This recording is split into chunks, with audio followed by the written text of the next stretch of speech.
Well, hello everyone. We're here at Modular with Lal Tuna. Hi. Do you want to introduce yourself? My name is Lal, and I'm a musician, singer, and a producer.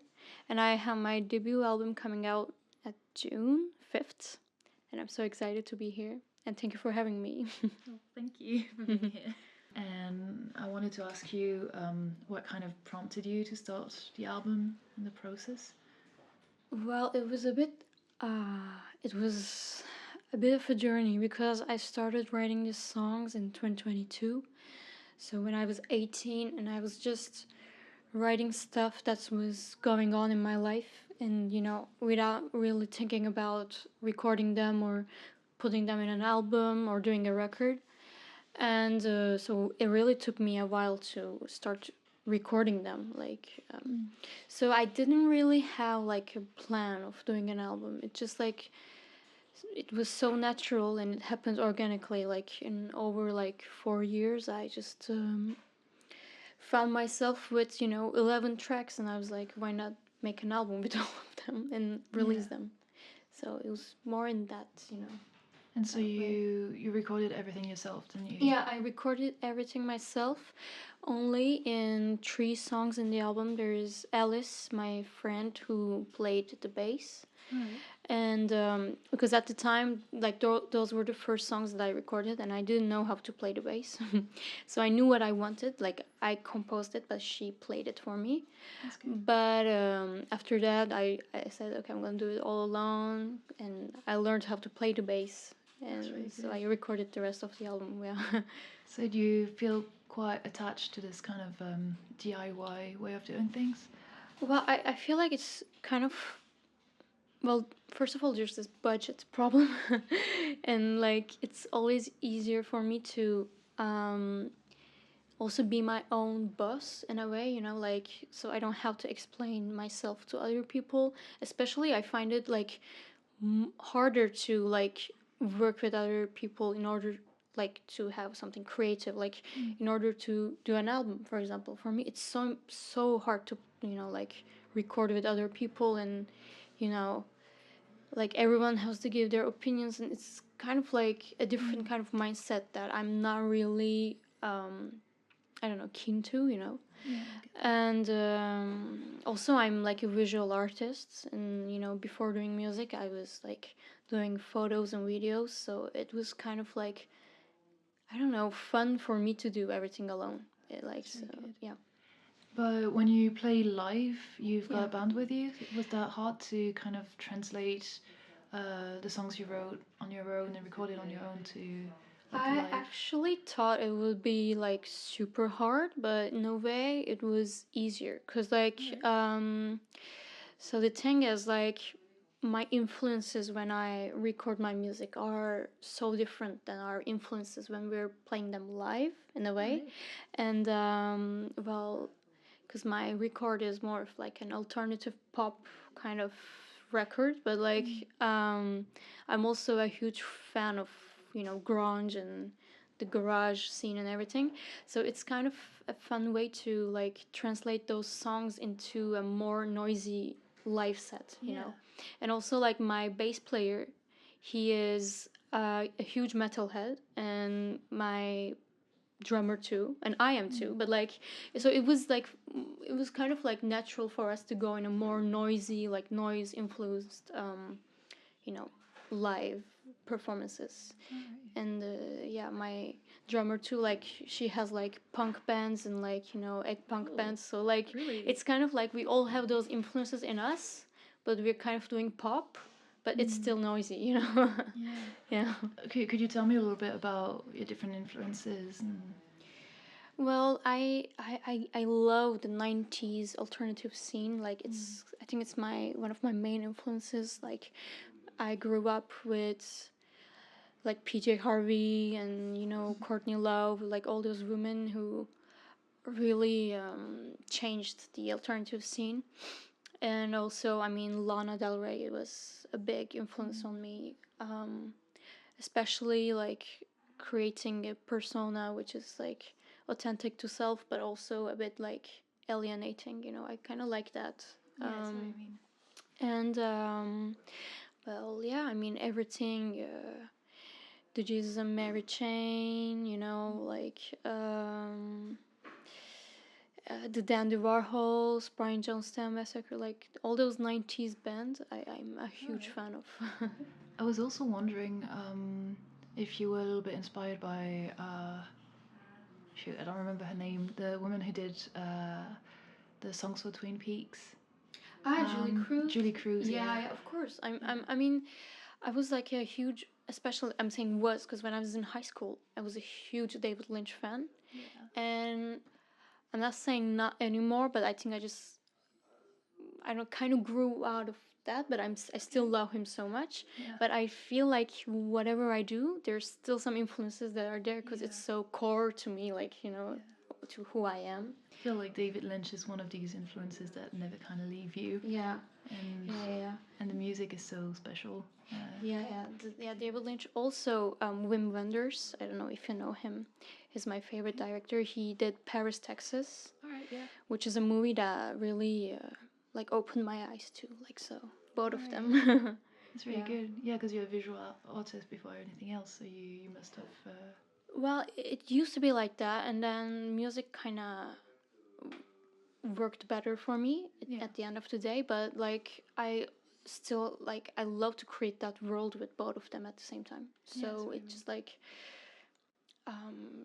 cinema is really a big influence for me too. Like that cinematic, like you know, kind of being. Yeah. I feel like you can hear that in your songs. Oh, which is really that's cool. great.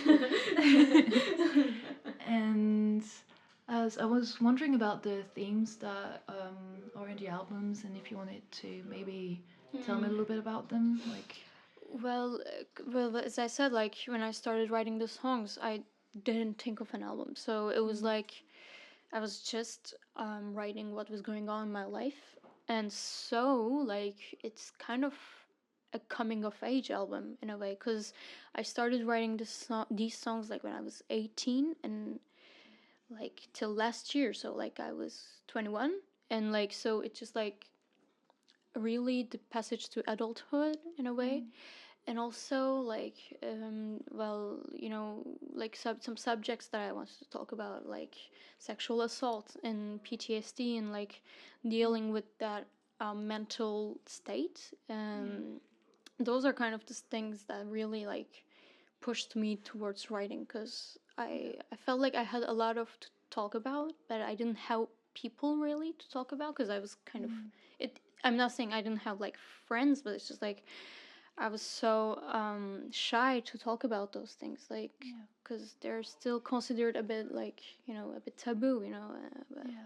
So writing songs were easier for me, and so it's kind of like I mean, those are really important things to talk about, and I feel like you can also kind of feel this urge in your songs, which is kind of one of the things that, in my opinion, make them really special. And I'm really glad you talk about this. Like, yeah, because I feel like it's I mean the anger is one thing, like you know, it of course like it's something that I mean makes you so angry, like why did I live this, but also like the melancholic part of it is the part that we don't really talk about. Like it's sad, like it just puts like it's, I mean obviously, but like that's was like the hardest part of for me, because like anger can go away with like, you know, somehow, you know, you can find peace at the end, but like the sadness that comes with was too heavy for me, and that was the thing that really pushed me like to write those songs. And that's why like, but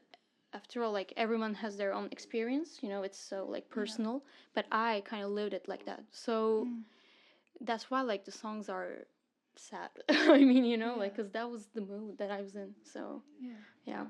And you're gonna play Car Crashes for us? Yeah. And do you want to talk a little bit about this song in particular? Well, that was like, actually that was the song like that made me say, oh, I need to make an album out of all this, because when I wrote it, it was like 2024, like it was March 2024, and I immediately loved that song. Like it doesn't really happen that way for me. Like sometimes I just write lyrics and then, you know, spend some time trying to rearrange and stuff. I wrote that song like in 5 minutes, Wow. in like 5-10 minutes, like maximum. And I was like, I need to do something with all of this. Like, I need to put these out because I love that song. I don't know. I still love it. That's and yeah, that's a song that's kind of more abstract in a way, like the lyrics and stuff. But like, it's still about that coming of age and like starting to feel comfortable with itself again, you know, and through love. So it's such a special song for me. Well, I'm glad. So I can't wait to hear it acoustic. Yeah.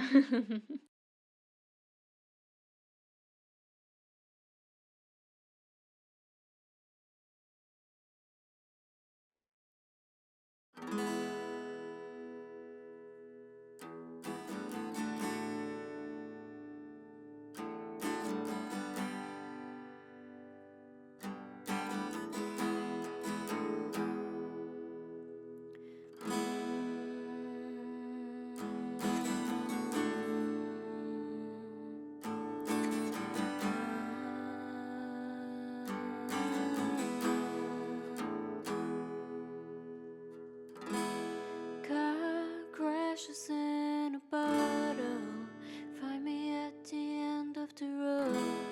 Ice skating on a border, 'cause I don't know where to go, 'cause I don't know where to go. Listen to your intuition, said the lady on the MTV. I found the word of my voice. It leads me nowhere. It leads me nowhere.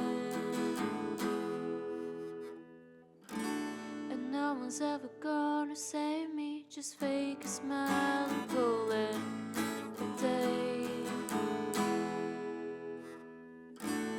No one's ever gonna save me. Just fake a smile and call it a day.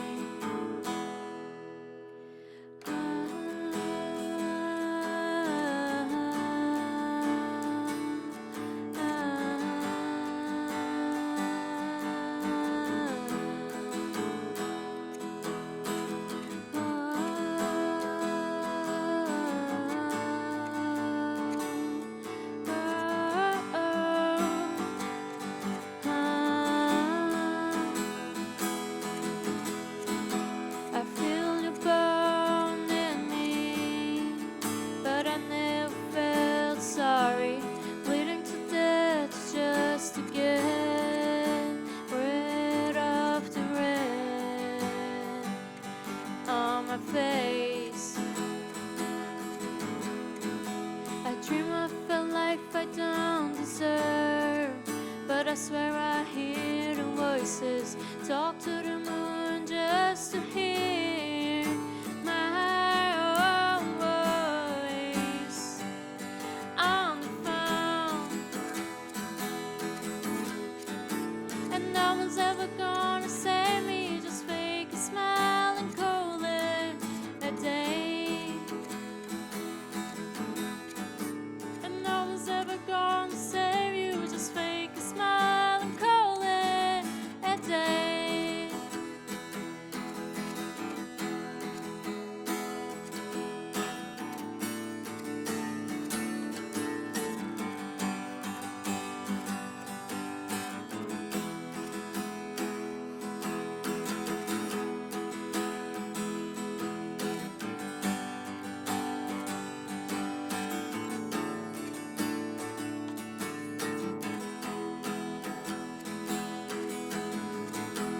Trust me,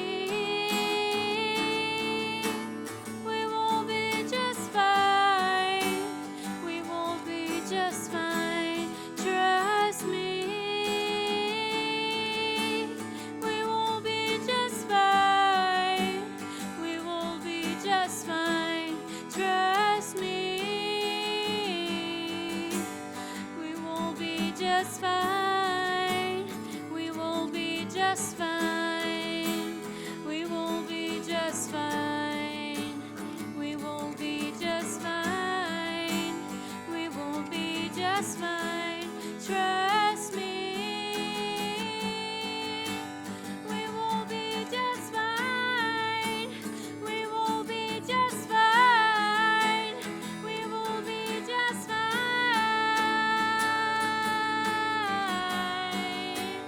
We will be just fine. You will be just fine. You will be just fine. You will be just fine. You will be just fine. You will be just fine.